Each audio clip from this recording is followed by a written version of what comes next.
Assalamualaikum warahmatullahi wabarakatuh. Alhamdulillah wassalatu wassalamu ala Rasulillah wa ala alihi wa sahbihi wa mawalah. Wa la hawla wa la quwwata illa billah. أشهد أن لا إله إلا الله وحده لا شريك له وأشهد أن محمدا عبده ورسوله لا نبي بعده فقال تعالى في كتابه الكريم أعوذ بالله من الشيطان الرجيم من همزه ونفخه ونفثه يا أيها الذين آمنوا اتقوا الله حق تقاته ولا تموتن إلا وأنتم مسلمون. Al-ayah. Jemaah Masjid Al-Ikhlas yang semoga Allah muliakan dan rahmati, para ibu, bapak, saudara-saudariku yang Allah rahmati sekalian. Alhamdulillah, kita telah tunaikan solat subuh berjamaah. Man shalla subha fi jama'atin faka'annama shalla al-laila kullah. Siapa yang solat subuhnya berjamaah, dia laksana solat satu malam penuh. Maka ini keutamaan yang sangat besar. Alhamdulillah, semoga kita mendapatkan pahala tersebut. Amin ya rabbal alamin. Bapak Ibu yang dirahmati oleh Allah, alhamdulillah sekarang kita telah memasuki puasa yang keberapa? Ada yang ke-7, ada yang ke berapa? 8 ya. Ada yang ke-8, ada yang ke-9, ngapunten ya. Enggak ada yang ke-6 kan, mazhab aliran apa nanti ya. Ya, di sini alirannya ada Muhammadiyah dan pemerintah ya. Walhamdulillah, semoga semuanya puasa yang telah kita jalankan dikabulkan pahalanya di sisi Allah. Amin ya rabbal alamin. Masih semangat Bapak Ibu sekalian puasanya? Ya, target-target Ramadannya jangan kendur ya. Ingat, para ulama mengatakan al-ibrah fil khawatim la fil awail ya. Sesungguhnya penentunya itu di akhir Pak, bukan di awal ya. Makanya yang punya target terlalu tinggi sudah mulai capek, turunkan targetnya di awal-awal Pak. Orang kalau lomba lari maraton itu ngirit tenagane Pak ya, royo ya. Tetapi kalau sudah putaran atau kalau bahasanya MotoGP lap terakhir itu ya, itu gaspol baru dikeluarkan jurus terakhirnya ya kan. Nah, kita dari awal sudah jurus terakhirnya sudah keluar habis ya kan. Di pertengahan sudah tumbang, tidak kelihatan lagi batang hidungnya di masjid ya. Nah, jamaah sekalian, mari kita koreksi diri kita seberapa mampu kita ini. Kita turunkan, kemudian kita simpan tenaganya di akhir-akhir hari di bulan Ramadan agar kita bisa istiqomah sampai akhir Ramadan. Semoga kita bisa istiqomah sampai akhir di atas amalan-amalan ketakwaan sehingga keluar kita menjadi orang yang muttaqin, yang bertakwa di sisi Allah. Amin ya rabbal alamin. Hadirin yang dirahmati oleh Allah Subhanahu wa taala, tema yang disampaikan pada hari ini adalah tentang bagaimana apakah salat kita ini sudah diterima di sisi Allah. Yakni berkaitan bagaimana kita meningkatkan kualitas salat kita. Iya kan? Kita di awal-awal Ramadan telah disibukkan dengan mempelajari fikih puasa. Mana yang membatalkan, mana yang makruh, mana yang boleh, mana yang amalan-amalan sunnah. Ini kan? Tetapi jamaah sekalian, seberapa besar kedudukan puasa tidak bisa menggeser lebih besar dari kedudukan salat. Ya, ya. Maka dari itu tidak hanya yang membatalkan puasa makan, minum, jima, muntah dengan disengaja, tetapi meninggalkan sholat juga membatalkan puasanya. Maka dari itu Allah Subhanahu wa ta'ala, Rasulullah mengatakan 3 amalan yang paling utama, bukan yang pertama puasa, bukan yang pertama jihad, bukan yang pertama haji, bukan yang pertama sedekah, tetapi yang pertama disebut oleh Rasulullah, yang pertama, yang terbaik adalah as-salatu ala waqtiha. Salat tepat waktu. Maka dari itu jamaah sekalian, Imam Ahmad mengatakan bahwasanya fa kullu mustakhiffin bis-shalah wa mustahinin biha. Siapa yang menyepelekan salat, yang meremehkan salat, fahuwa mustakhiffun wa mustahinun bil Islam, dia itu meremehkan dan menyepelekan Islam. Jadi kualitas iman Islam kita, bagaimana kualitas salat kita.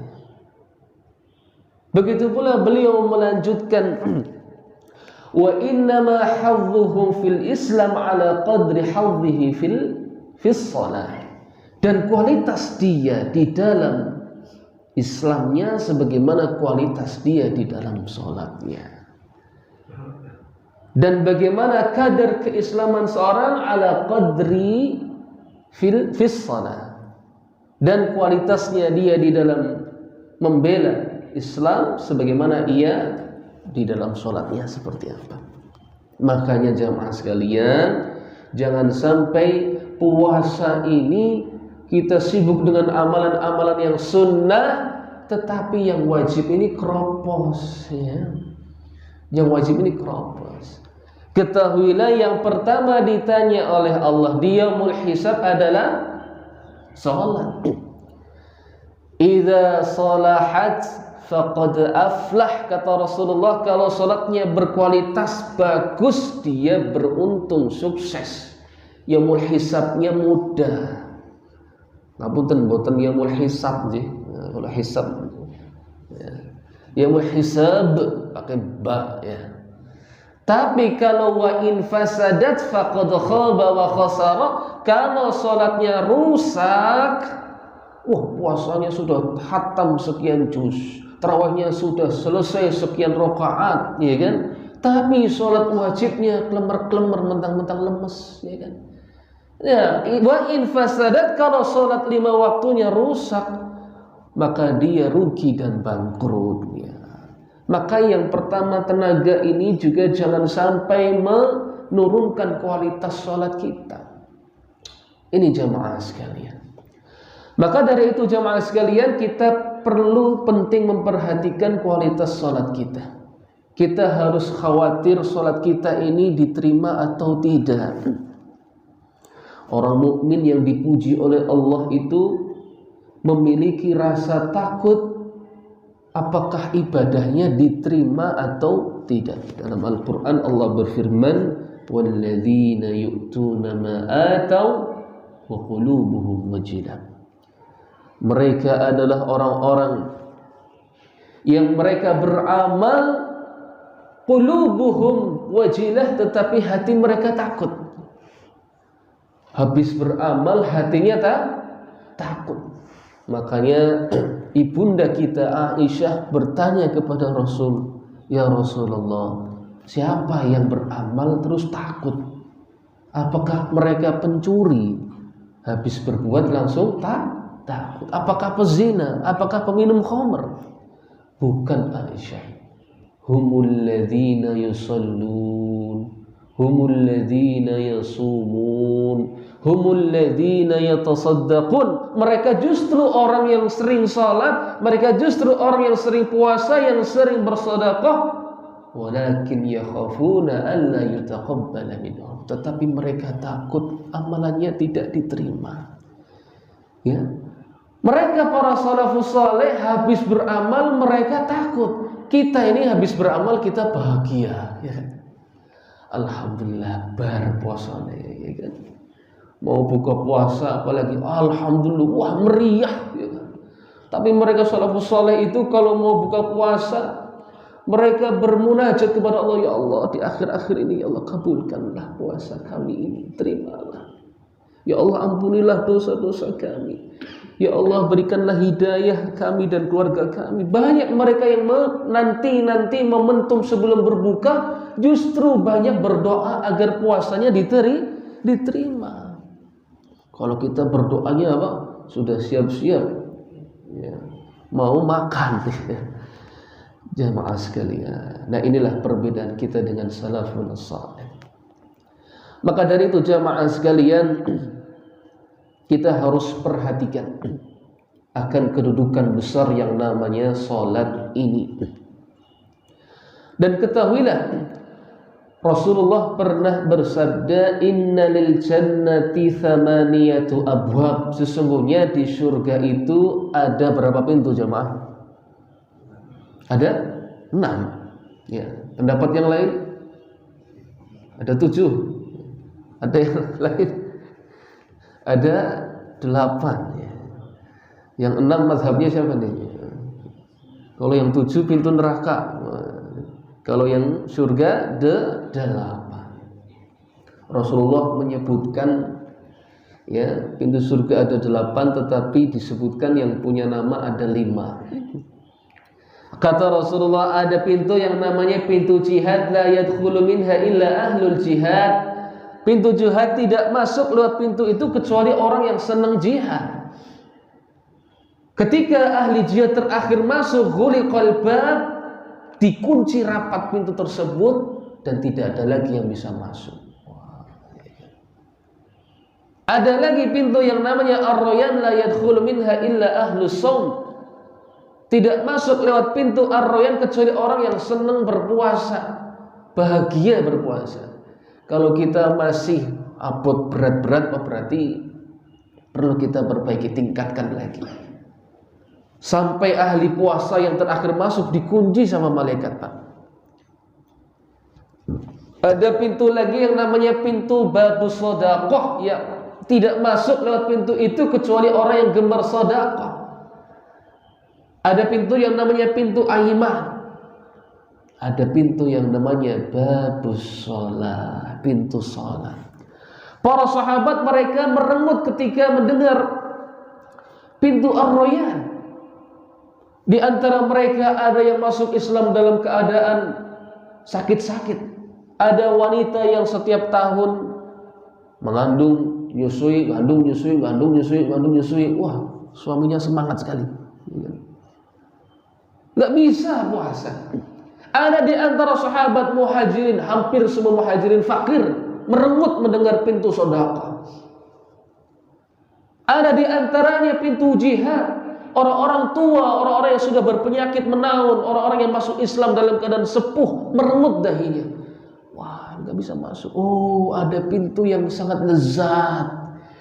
Ini apa? Pintu salat. Yang bisa dikejar oleh siapapun, kaya, miskin, tua, muda, sakit ataupun sehat, wanita ataupun perempuan, ataupun lelaki, yakni pintu salat. Wah, kalau pintu ini paling lezat ini jamaah sekalian.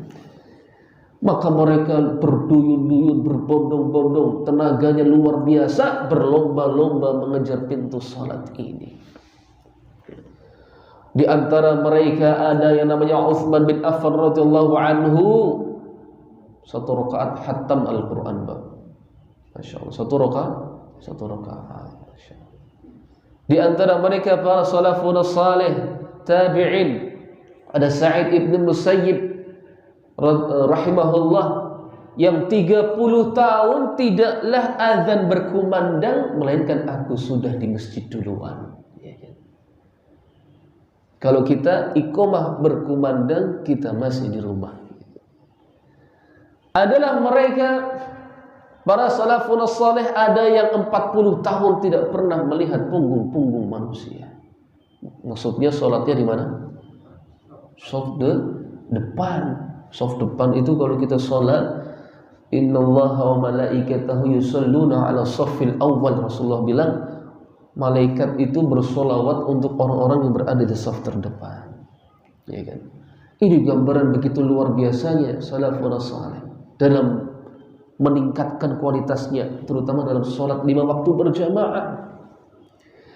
Makanya ini perlu kita perhatikan jamaah sekalian. Dalam keadaan puasa kita, sholat adalah prioritas yang tetap harus kita jaga selain puasa dan amalan sunnah lainnya. Hadirin rahmati oleh Allah, di dalam kitab Shalih Ibnul Qayyim Al-Jauziyah menuliskan ada 6 sifat orang munafik yang perlu kita hindari di dalam sholat. 6 sifat orang munafik. Dan 6 sifat ini pasti ada pada diri orang munafik. 6 sifat ini ada seluruhnya pada orang munafik. Orang munafik ini sinten? Orang munafik itu yang menampakkan Islam tetapi dalam hatinya sebenarnya dia tidak beriman, bukan Islam. Ya. Dan 6 sifat ini pasti ada pada orang tersebut, orang munafik. Makanya orang munafik diancam di neraka yang paling bawah. Na'udzubillah wal ya'udzubillah. Adapun orang yang beriman, mungkin dia punya 3 sifat itu. Mungkin dia punya 4 sifat atau 5 atau bahkan 6, naik turun, Pak. Ya kan? Kalau orang munafik tetap 6 sifat ini dia miliki di dalam sholatnya. Ya. Kalau orang mukmin tidak, naik turun. Karena imannya orang mukmin itu naik turun. Ya kan? Yazidu wa yanqus. Ya. Naik turun imannya. Sama kayak puasa ini. Pas waktu masih habis sahur, wah, imannya masih naik. Ya. Pas waktu sudah asar, ketip-ketip tinggal 5 watt. Ya kan? Apalagi sudah lihat teh hangat sama wajib menu gorengan, nah ini wah sudah lupa ibadahnya. Nah jamaah sekalian, naik turun jamaah iman ahli sunnah, ya seorang ahli sunnah. Apa saja sifat orang munafik yang ada di dalam salatnya? Yang pertama adalah al-kaslu inda qiyamiha, yakni malas menunaikan salat. Makanya Allah Subhanahu wa taala berfirman, wa idza qamu ila sholati qamu kusala. Mereka orang-orang munafik, kata Allah, apabila mereka hendak salat, malas mereka. Malas. Dari sini kita sudah kesindir belum? Waduh, saya punya itu. Waduh, hati-hati. Ya, harus kita perbaiki. Harus beristighfar. Malas jamaah sekalian. Maka dari itu kita seorang mukmin jangan sampai malas bahkan meninggalkan salat. Na'udzubillah wal ya'udzubillah. Di dalam kitabnya ini Ibnul Qayyim mengatakan bahwasanya ulama dari dahulu sampai sekarang dari sekian mazhab sepakat bahwasanya meninggalkan salat itu lebih besar dosanya daripada kalau sholatnya ditinggal sengaja ya karena malas ya. Lebih besar daripada dosanya orang yang membunuh, lebih besar dosanya dari orang yang berzina, lebih besar dosanya dari orang yang mencuri, lebih besar dosanya orang yang mabuk minum khamr jamaah sekalian. Ini sudah sepakat. Mau mazhabnya apa? Ahmad, Imam Syafi'i, Malik, Hanafi sepakat. Dosa meninggalkan sholat itu lebih besar dari dosa-dosa yang tadi disebutkan. Makanya tadi disampaikan sholat tepat waktu pun pahalanya lebih besar daripada pahala jihad fi sabilillah, lebih utama. Bahkan meninggalkan sholat 5 waktu secara sengaja jamaah sekalian, itu para ulama berselisih tentang hukum orang ini. Apakah orang yang meninggalkan sholat dengan sengaja ini dihukumi kafir atau tidak? Ini pendapatnya sangat kuat. Yang pertama yang menganggap tidak sampai kafir, hanya saja dia dihukumi fasik. Ada Imam Syafi'i, Imam Malik dan Imam Abu Hanifah. Tiga imam besar ini mengatakan tidak sampai kafir, hanya saja dihukumi fasik. Di dalam mazhab Syafi'i maupun mazhab Hambali, orang fasik enggak sah persaksiannya. Jenengan bapak ibu sedanten kalau mau cari mantu, mau nikahkan anaknya, mencatatkan seorang saksi, ingat saksinya harus dipilih dulu, sholat atau tidak. Karena kalau saksinya enggak sholat, enggak sah nikahnya. Ya. Karena saksinya fasik. Ya. Tidak sah ucapannya di dalam persidangan dan persaksian-persaksian lainnya, tidak dianggap. Maka dari itu ini perkara yang mengerikan, ya, dihukumi fasik. Sampai Imam Abu Hanifah mengatakan kalau orang meninggalkan salat diajak nggak mau, dipenjara. Ya. Kalau dibuat di RT setiap Indonesia pasti ada lapasnya, Pak. APBN nggak cukup buat lapas nih, orang yang meninggalkan sholat nggak mau. Sudah tobat mau sholat, oh ya bebas. Ini juga. Bahkan Imam Asy-Syafi'i lebih tegas lagi, diajak sholat suruh tobat, kalau enggak pakai samurai. Ini Imam Syafi'i, ya kan? Bukan saya aja. Ya. Ini sebegitu tegas para ulama tentang orang yang malas atau diajak sholat nggak mau. Yang kedua, pendapat yang mengatakan sudah kafir, sudah keluar dari Islam.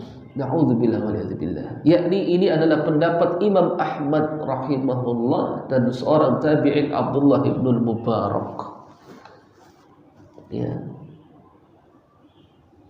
Dan pendapat yang kedua ini pun mereka bermacam-macam. Apakah yang kafir ini meninggalkan sholat sekali, 2 kali, 5 kali, sebulan gak pernah sholat, atau seumur hidup gak sholat, ya kan? Ini mereka masing-masing ada pendapatnya. Maka dari itu di antara Syekh Utsaimin rahimahullah mengatakan yang mereka yang sampai kafir adalah yang seumur hidupnya tak pernah sholat. Ya, ini jangan sampai demikian ya. Demikian. Ini sifat yang pertama, sifat malas. Yang kedua, sifat orang munafik yang pasti ada di dalam dirinya. Pasti ada orang munafik punya ini. Ta'khiruha, mengakhirkan, menunda-nundanya. Makanya di antara wasiat terakhir baginda yang mulia alaihi salatu wassalam oleh Ummu Salamah radhiyallahu anha pernah mengatakan, di antara wasiat terakhir beliau adalah as-salah, as-salah. Rasulullah di akhir-akhir sebelum wafatnya berseru salat, salat, salat. Ini wasiat terakhir dari Rasulullah sallallahu alaihi wasallam. Maka dari itu jamaah sekalian, kalau kita mengaku umat Rasulullah, mengaku mencintai Rasulullah, amalkanlah wasiat Rasulullah yang kita cintai ini. Dan mengakhirkan salat jamaah sekalian tidak diperbolehkan kecuali ada uzur yang dibenarkan.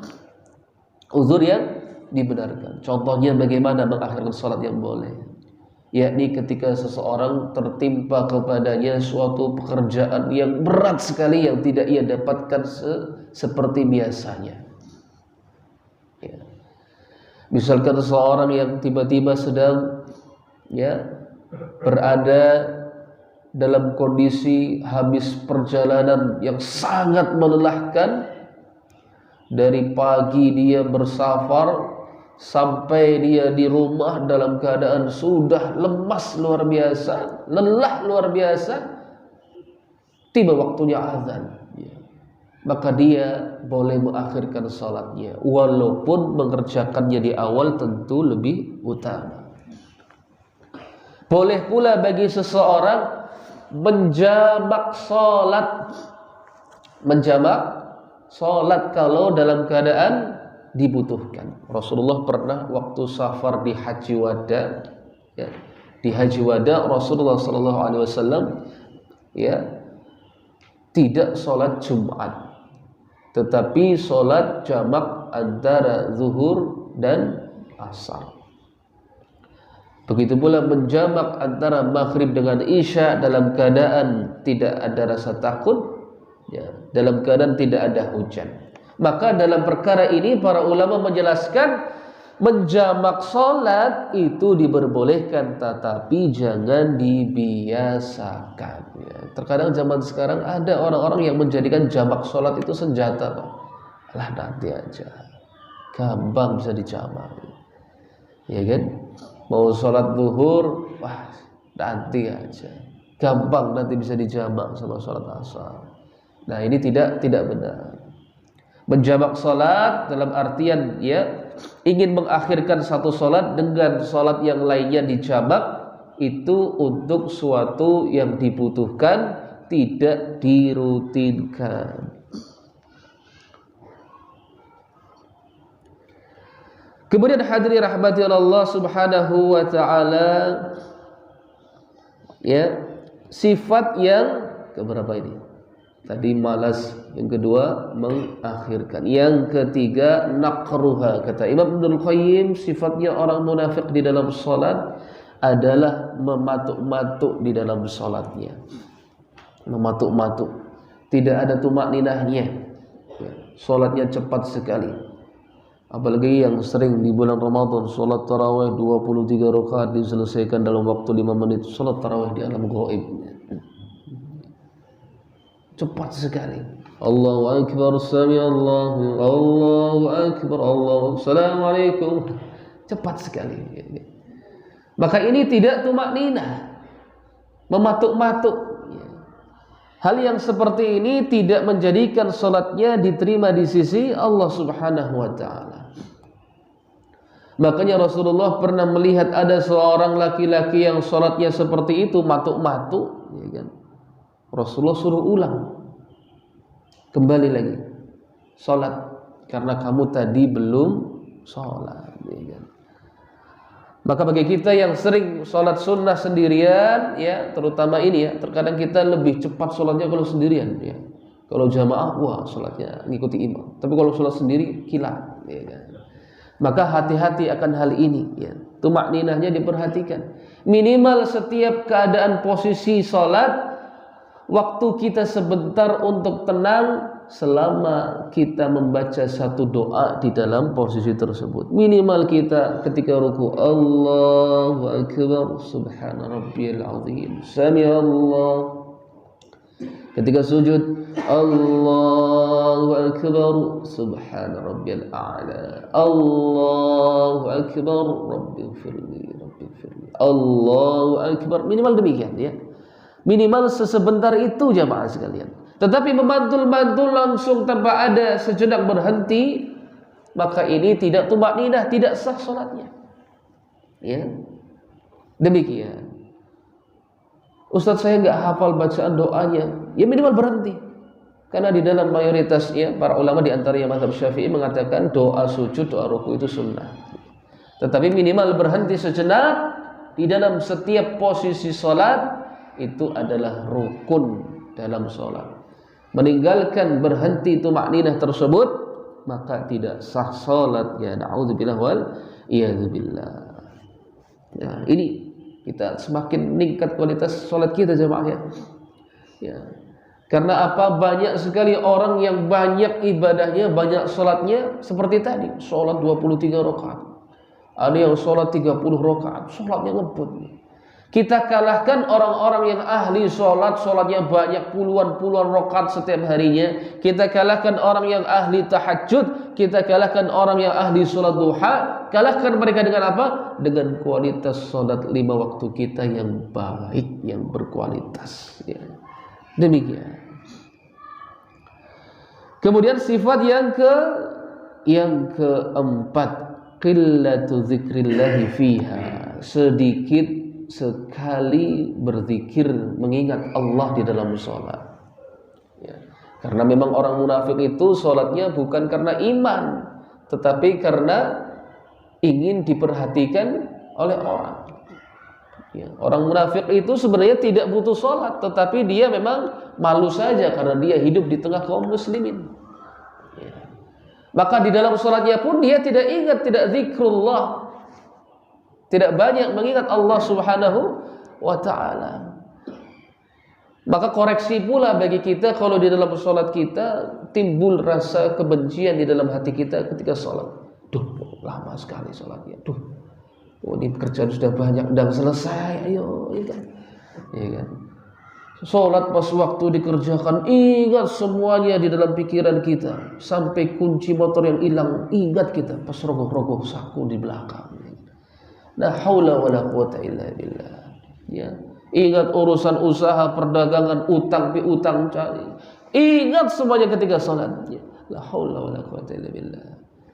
Maka sifat orang munafik yang ada di dalam sholat yang keempat inilah yang perlu kita hindari. Ini bertingkat-tingkat ya. Maksudnya sedikit mengingat Allah karena mereka orang-orang munafik memang tidak beriman kepada Allah. Maka dalam salatnya pun tidak ada sedikit pun dia mengingat Allah Subhanahu wa taala. Rasulullah SAW bersabda kepada para sahabat ketika ada ayat surah Al-Ma'un turun, "Fawailul lil musallin." Celaka orang-orang yang salat. Siapa wahai Rasulullah mereka itu? Tilka salatul munafiq. Itu adalah salatnya orang munafik. Yarqubu yajlisu yarqubu syamsa. Orang munafik itu nunda-nunda menunggu matahari tenggelam kalau mau salat asar. Ya. Qama fa naqara arba'an la yadhkurullaha illa qalila. Kalau sudah matahari tenggelam baru orang itu sholat matuk-matuk 4 kali kata Rasulullah. Makanya waktu sholat asar itu batasnya sampai matahari tenggelam. Ya, ketika matahari sudah menyentuh ufuk itu sudah dikatakan tenggelam. Kalau tenggelamnya habis itu waktu masuk maghrib.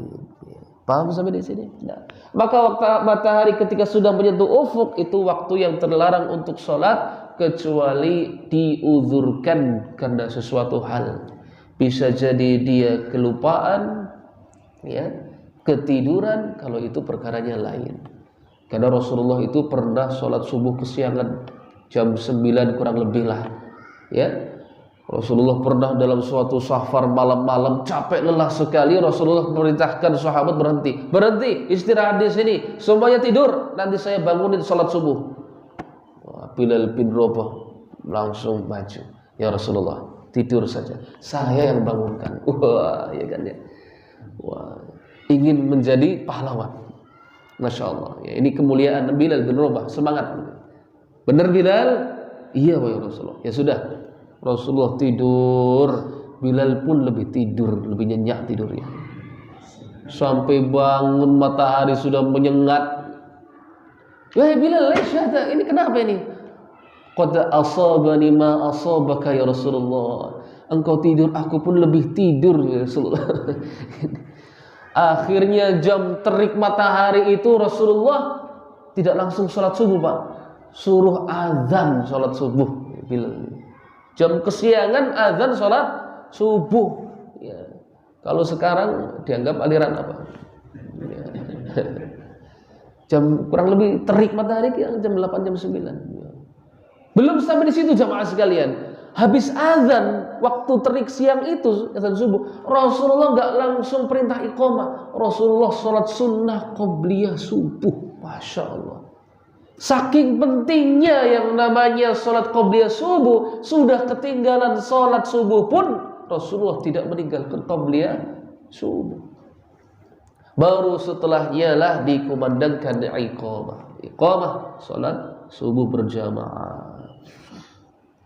Ini ya qillatu zikrillah, sedikitnya berzikir, sifat orang munafik yang keempat. Sifat yang kelima ya, kita murojaah jamaah sekalian. Sifat orang munafik dalam salat yang harus kita hindari. Yang pertama apa? Malas. Yang kedua menunda-nunda. Yang ketiga mematuk-matuk. Kemudian yang keempat sedikit sekali zikrullah ya di dalam salat ya.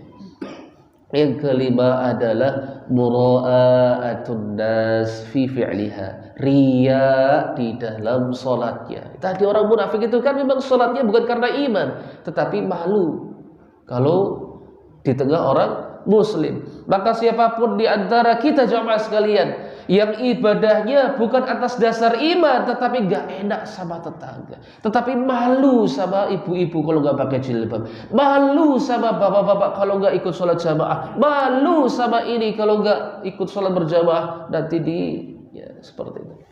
Maka itu sholatnya adalah riya. Sholatnya riya. Dan perkara riya ini jamaah sekalian, jangan kita bermudah-mudahan menghukumi orang itu riya. Walaupun orang itu sedang melakukan ibadah di tengah keramaian orang. Ada orang di waktu naik kereta, naik bus kendaraan, naik halte sambil pegangan di atas tangannya, sebelah kanannya dia mengganteng mushaf Al-Quran, baca Al-Quran.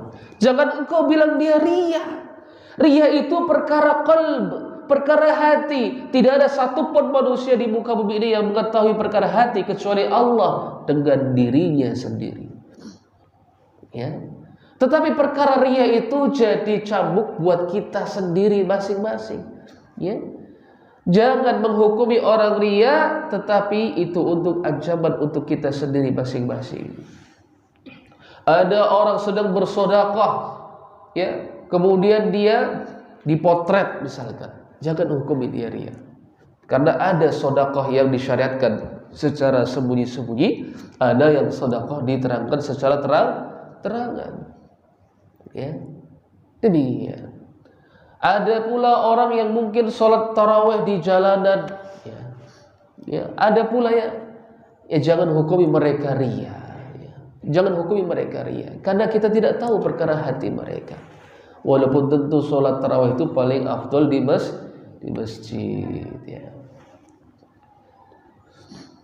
Ada orang yang sholatnya sambil direkam misalkan ya, jangan hukumi dia riya. Ya. Mungkin ada orang yang senang melihat imam ya di Masjidil Haram, masya Allah, bacaannya indah, orangnya khusyuk, lautan manusia sholat bersama-sama. Ya, manfaatnya ada bagi yang melihatkan. Karena zaman sekarang ini jamaah sekalian, banyak sekali orang-orang yang menampilkan kemaksiatannya, maka orang-orang pun melihat mereka. Kenapa kita tidak menampakkan kebaikan kita untuk memberi suri tauladan kepada mereka? Ya. Riya jamaah sekalian jangan sampai ada di dalam salat kita. Makanya Rasulullah mengabarkan bahwasanya di dalam jahanam itu ada satu lembah, tasta'idzu minha jahannamu 400 fi kulli yaumin, di mana jahanam itu sendiri berta'awud saking takutnya sama lembah yang ada di dalam tubuhnya. Saking takutnya berta'awud 400 kali kepada Allah. Takut sekali jahanam sama lembah yang ada di dalam dirinya. Untuk siapa wahai Rasulullah lembah itu? U'iddat lil mura'ina min ummati Nabi Muhammad sallallahu alaihi wasallam. Disiapkan untuk orang-orang yang riya dari kalangan umat Nabi Muhammad sallallahu alaihi wasallam. Alhamdulillah. Disiapkan untuk umat Nabi Muhammad yang riya. Siapa wahai Rasulullah mereka itu?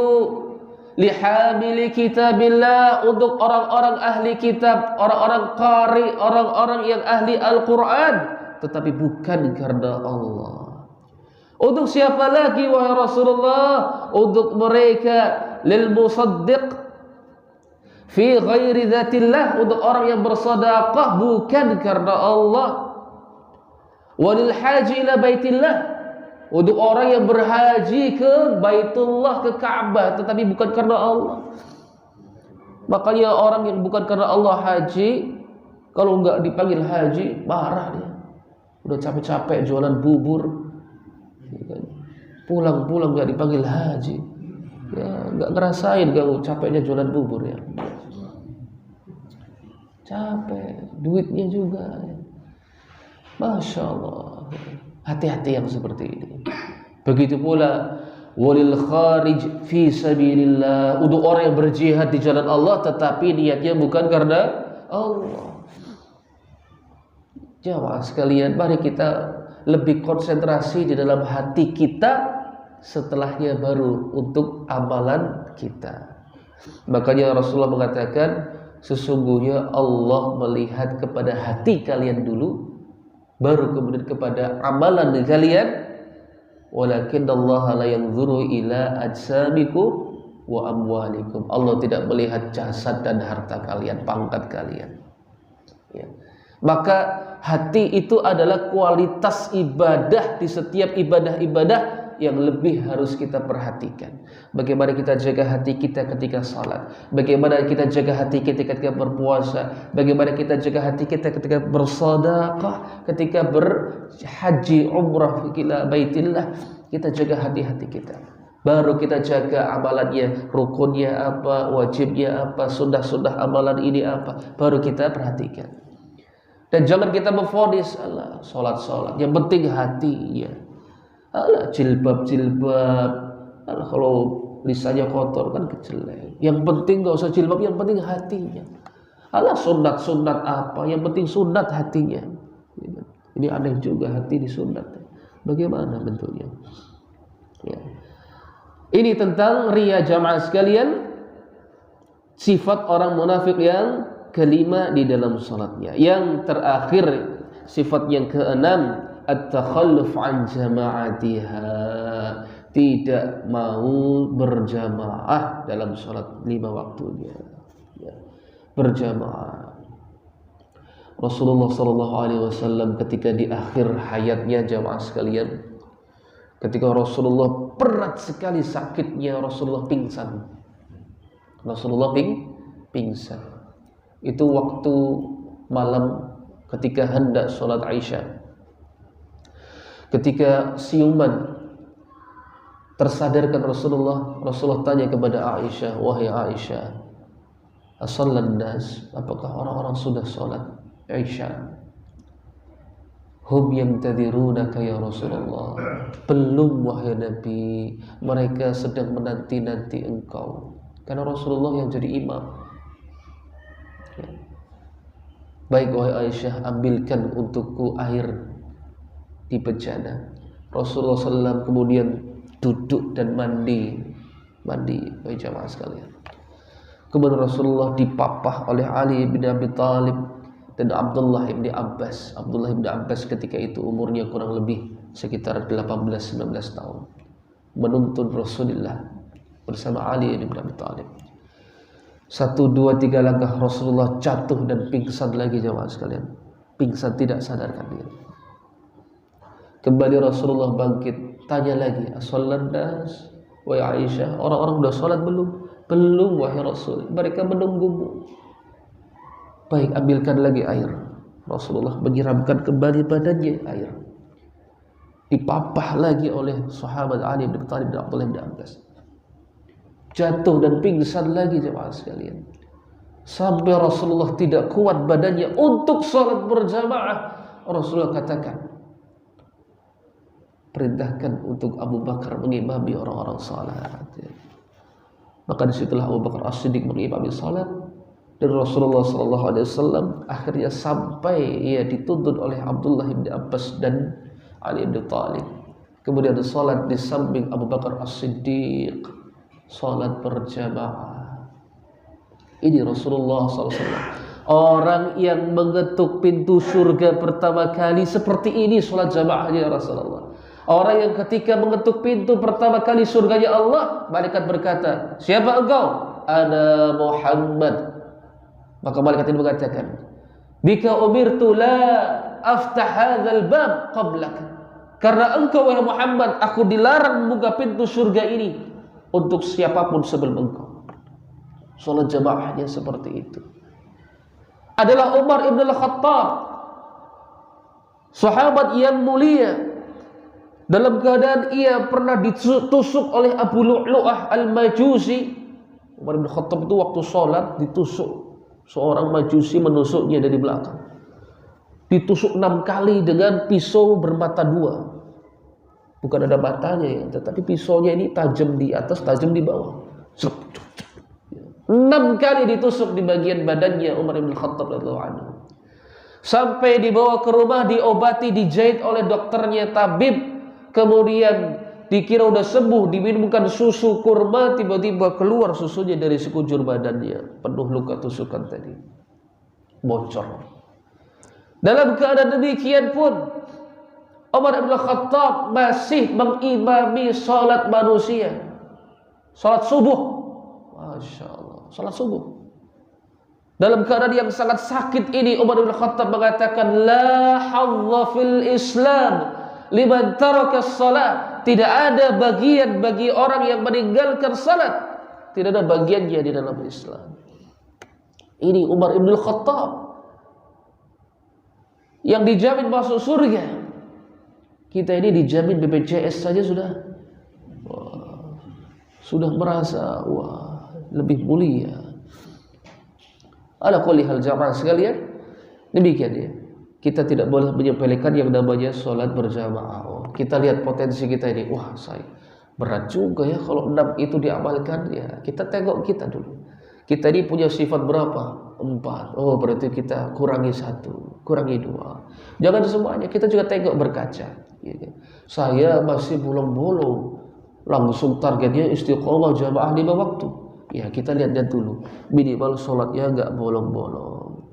Yang kedua, minimal sholatnya enggak menunda-nunda. Yang ketiga, naik lagi sholatnya mulai 5 waktu di masjid. Kemudian yang berikutnya sholatnya mulai lebih khusyuk. Yang berikutnya mulai sholatnya selalu di saf depan. Ya, kita harus melangkah step by step ya, sedikit demi sedikit. Ya, demikian. Dan yang terakhir yang ingin kami sampaikan ya adalah salat adalah salah satu amalan yang paling mulia di sisi Allah, yang dimana ini adalah satu-satunya syariat yang Allah perintahkan di atas langit. Adapun syariat lain adalah semua yang Allah perintahkan ketika Rasulullah berada di bumi. Ini menjadi perhatian kita tentang salat ini. Jangan sampai kita lengah menjaga kualitasnya, terutama di bulan puasa ini. Baik jamaah sekalian, ini yang bisa sedikit kami sampaikan. Semoga ada manfaatnya, semoga bisa Allah berikan hidayah untuk mengamalkannya, semoga Allah berikan pahala pula dalam setiap amalan kita. Cukup demikian, kurang lebihnya mohon maaf. Assalamualaikum warahmatullahi wabarakatuh.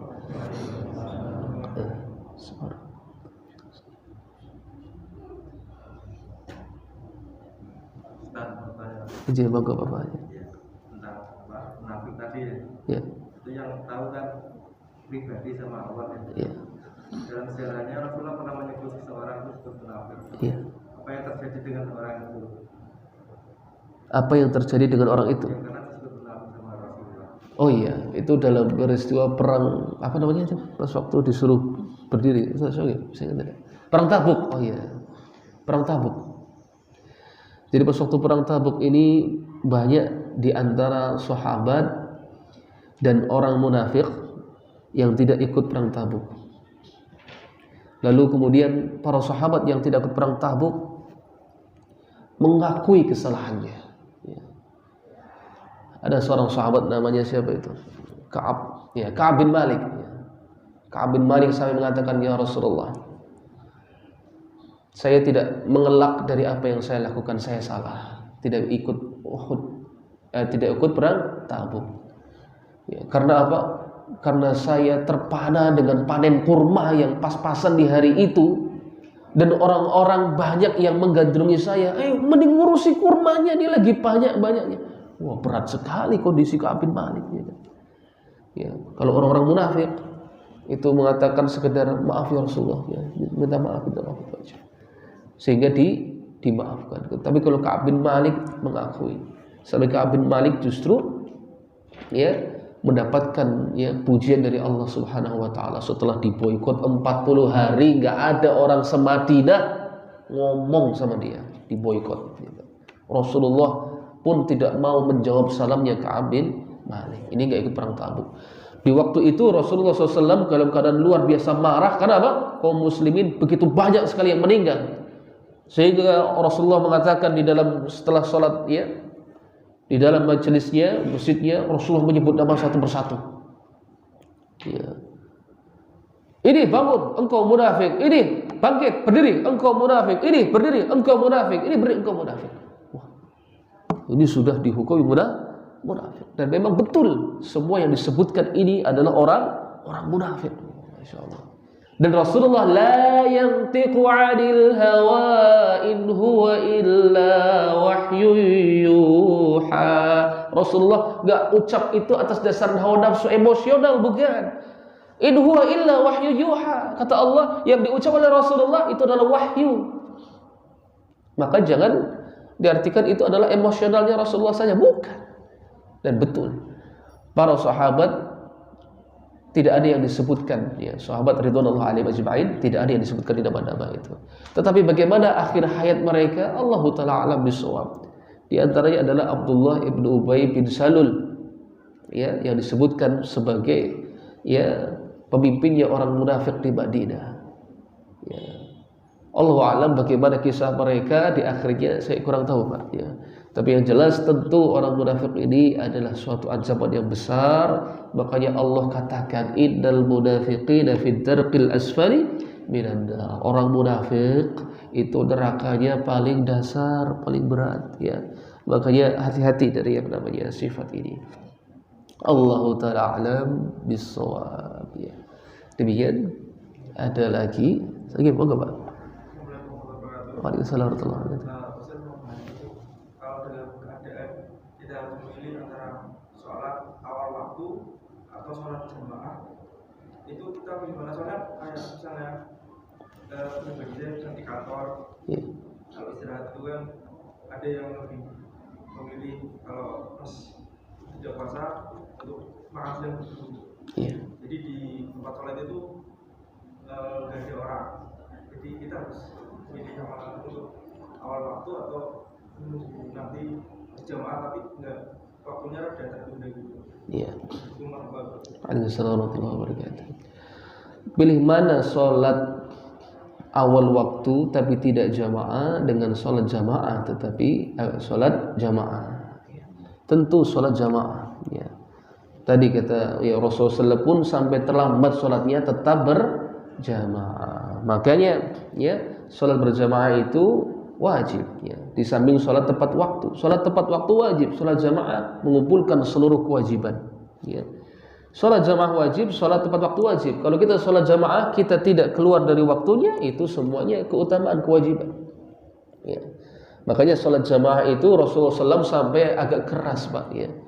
Kata Rasulullah, saya ingin kalau ada yang menggantikan saya mengimami sholat, saya bakal keliling Madinah membakar rumah-rumah orang yang tidak mau sholat berjamaah. Membakar rumah ya Pak ya, bukan bakar orangnya ya kan? Udah sholat jamaah, keluar rumahnya tak bakar sih gitu. Nah ini sebegitu pentingnya Pak. Maka dari itu dalam kondisi demikian, selama memang jamaah itu masih dilakukan di waktunya, maka jamaah tetap harus nomor satu daripada kita mengamalkannya. Bahkan termasuk kemaksiatan yang besar kalau kita sholat sudah azan, imamnya belum iqamah lama sekali, sholat dewe, jangan ya, gak boleh. Karena itu adalah menyelisih. Makanya ketika kita sedang sholat sunnah di dalam masjid, iqamah berkumandang Allahu Akbar, Allahu Akbar, batal sholatnya. Gak boleh. Sholat sunnah di tengah sholatnya imam ya. Sebegitu besar perintah Allah untuk sholat berjamaah ya. Sampai Rasulullah SAW pun pernah ya menunda-nunda sholatnya. Rasulullah pernah sholat isya'nya, bahkan rutinnya Pak, seringnya Rasulullah sholat isya itu nisfil laili, mendekati tengah malam. Itu seringnya sholat Rasulullah. Bahkan Rasulullah SAW perintahkan untuk menunda sholat zuhur kalau waktu itu terlalu panas. Tunggu kalau sudah agak sedikit dingin. Ya, ini sebegitu pentingnya sholat berjamaah. Ya, jadi tetap prioritas pertama sholat di waktunya dan berjamaah. Ya. Allahu ta'ala alam bisawab. Ya, sampun. Ya, 3 lagi dapat piring. Ya. Insyaallah cukup, semoga bermanfaat deh. Semoga Allah Subhanahu wa taala berikan kualitas salat kita bisa diamalkan. Amin ya rabbal alamin. Assalamualaikum warahmatullahi wabarakatuh. Subhanakallahumma wa bihamdika asyhadu an la ilaha illa anta astaghfiruka wa atubu ilaik.